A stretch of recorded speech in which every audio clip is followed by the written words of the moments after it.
আমাকে শোকজ লেটারে যেসব পয়েন্ট তেনারা রাখবেন আমি নিশ্চয়ই দলের ভালো চাই। হুমায়ুন কবিরের বক্তব্যে যদি দল কোনো কারণে ক্ষতিগ্রস্ত হয় নিশ্চয়ই দল কেন আমাকে রেয়াত করবে। আমি আসলে যদি করি না, আমি রাজনীতি করি প্র্যাকটিক্যাল ময়দানে। তো আমাদের মুর্শিদাবাদ জেলায় রাজনীতিতে আমাদের প্রচুর চিরশত্রু, বিরোধীরা শত্রু, আবার সদলেও প্রচুর শত্রু।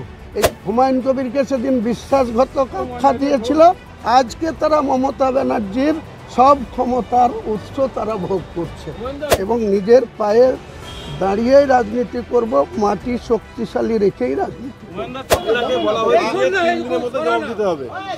ডিসিপ্লিনারি কমিটির থেকে আমি আপনাদের মাধ্যমে শুনছি, এখনও আমি সকল লেটার আমার কাছে পাইনি বা আসেনি, নিশ্চয়ই এসে যাবে।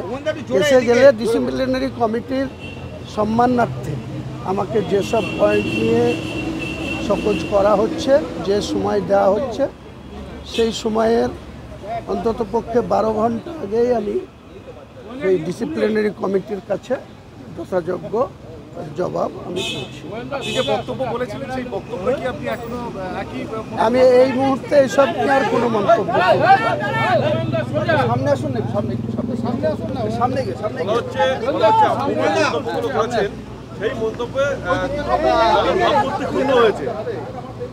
আমি এই ব্যাপারে কোনো রিয়াকশন দেব না।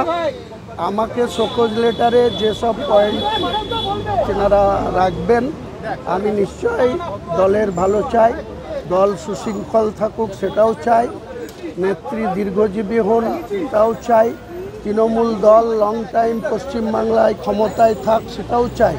কিন্তু আমার ব্যক্তিগত সম্মানের সঙ্গে কেউ আঘাত করলে আমি তার সাথে লাইফে কম্প্রোমাইজ করিনি, সে আমার মৃত পিতা হলেও করিনি, আর ওই কল্যাণ ব্যানার্জি বা ববি হাকিমের সাথেও হুমায়ুন কবির কম্প্রোমাইজ করিনি। আপনার বিরুদ্ধে যে দল বিরোধী অভিযোগ আনা হয়েছে, আপনি কি মনে করেন যে আপনি কোনো দল বিরোধী কার্যকলাপ করেছেন? আমি মনে করার কেউ নই।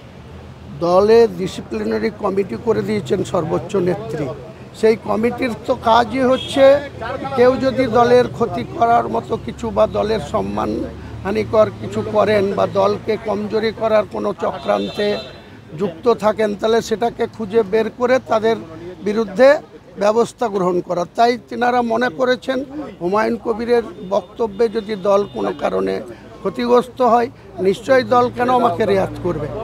তো আমাকে যেটা শোকজ লেটার করছেন, যে ইস্যুতে করছেন, আমি যথাযোগ্য ডিসিপ্লিনারি কমিটিকে সম্মান জানিয়েই যথাযোগ্য সময়ের আগেই আমি তাদের জবাব দিয়ে দিই। একটা প্রশ্ন, আপনি গতকাল সংবাদ মাধ্যমকে বলেছিলেন যে মমতা বন্দ্যোপাধ্যায়কে সামনে রেখে কেউ কেউ ক্ষমতা কুক্ষিগত করার চেষ্টা করছে, মূলত তাদেরকে আপনি টার্গেট করেছিলেন, মানে তাদের বিরুদ্ধে আপনি মুখ খুলেছিলেন। এই ব্যাপারটা নিয়ে আপনি কিছু বলবেন? এই ব্যাপারে আর আমি কোনো কথা এখন বলবো না। আমি কাল যেটা বলেছি, কালকের কথা আপনারা সবাই রেকর্ডে রেখেছেন, আবার 10 বার চালান গা আমার বলার নেই। কিন্তু আমি আজকে নতুন করে শোকজের প্রশ্নে কথা বলছেন, শোকজের আমি যথাযোগ্য সময়ে উত্তর দেব, এটুকুই আপনাদের বলছি। আমি আর নতুন করে কোনো কথা বলতে চাই না। আজকে এই শোকজ লেটার পাওয়ার পর কি হুমায়ুন কবিরের মনে হচ্ছে যে গতকাল আপনি কি অনুতপ্ত? এসব বললাম তো, আমি অনুতপ্তও নই, আমি বেশি আনন্দিতও নই, আমি বেশি বিচলিতও নই। আপনি এখন নিজের বক্তব্য আছেন? আমি আর কোনো কথাই বলবো না। আমি তো বলে দিচ্ছি যে আমি বিচলিতও নই, চিন্তিতও নই, আনন্দিতও নই, দুঃখিতও নই। আগে যে বক্তব্য রেখেছেন নিজের বক্তব্য অনড় আছেন? আমি তো বলছি সেটা তো কালকের কথা, 5 কাল বলেছি, কালকের কথা আজকে আর নতুন করে হবে। বলছি হুমায়ুন দা এতদিন ধরে দল করছেন, সেই জায়গায় আজকের এই ঘটনা, এতে কি আপনার মনে হয় যে এরপরে আপনাকে মানে দলের আপনি থাকবেন?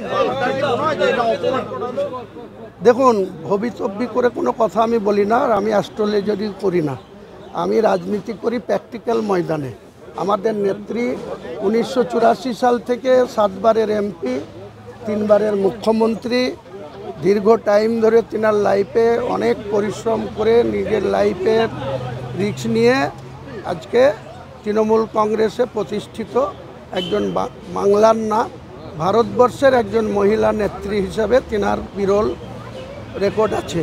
তা আমি সেই নেত্রীকে অত্যন্ত সম্মান করি এবং তারই সিদ্ধান্তে তার সুযোগ্য ভ্রাতৃপুত্র অভিষেক ব্যানার্জিকে তিনিই নাম্বার 2 করেছেন এই দলে।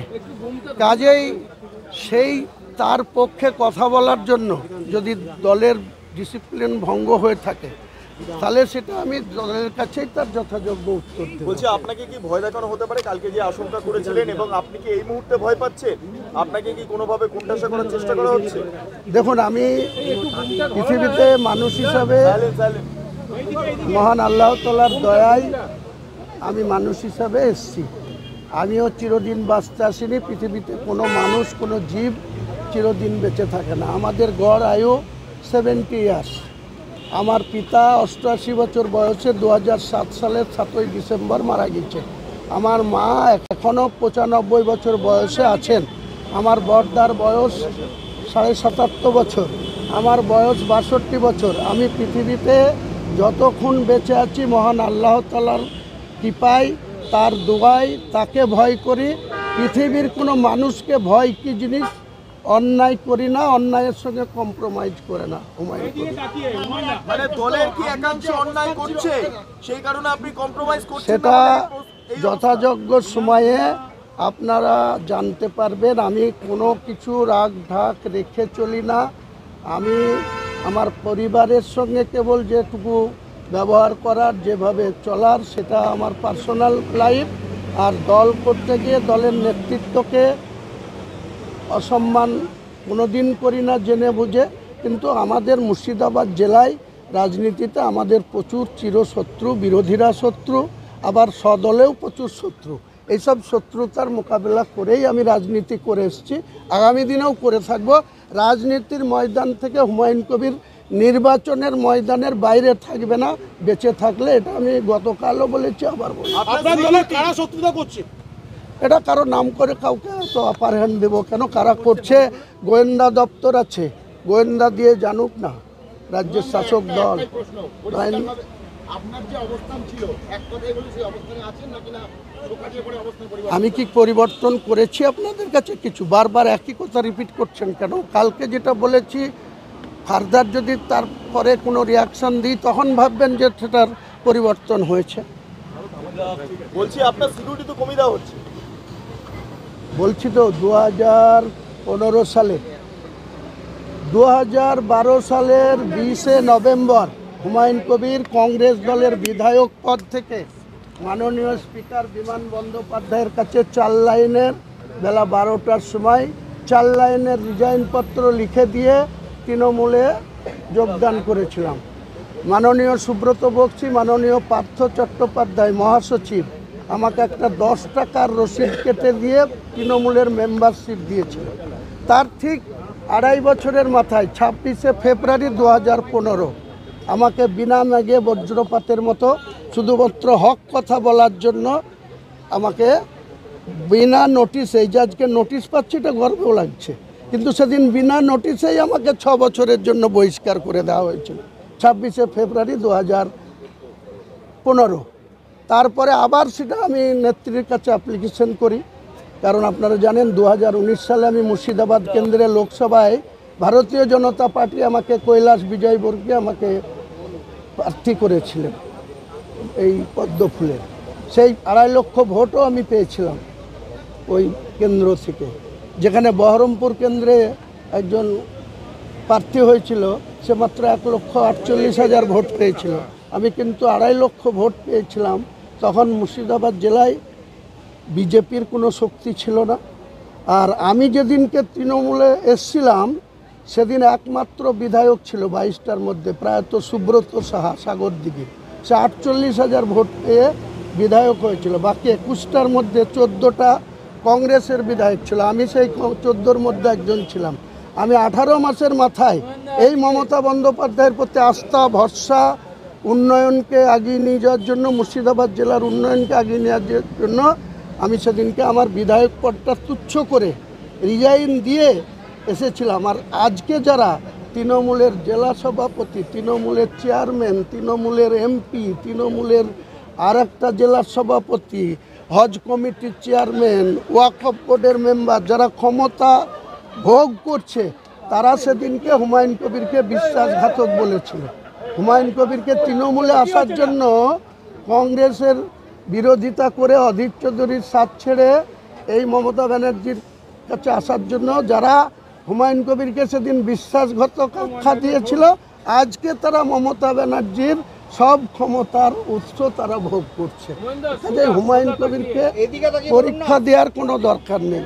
হুমায়ুন কবির তার নিজস্ব রাস্তায় চলে, গ্রাস রুট নিয়ে চলে, মানুষের স্বার্থে রাজনীতি করছি, জীবন শেষ দিন পর্যন্ত রাজনীতি করব এবং নিজের পায়ে দাঁড়িয়েই রাজনীতি করব, মাটি শক্তিশালী রেখেই রাজনীতি। তৃণমূল যদি সাসপেন্ড করে কি করবেন? এটা আগাম কিছু কথা বলবো না। যখন সাসপেন্ড হবে আপনারা তো আমার থেকে আগে জানতে পারবেন। তো সাসপেন্ডের পরে যখন ইলেকশন আসবে তখন আপনাদের অনেক আগে থেকে ওই মুর্শিদাবাদ জেলায় না, এই কলকাতার রাজপথে ঢাক ঢোল পিটিয়ে আপনাদের জানাবো। বাংলা হান্টের আরো খবর দেখতে নজর রাখুন। বাংলা খবর মানেই বাংলা হান্ট।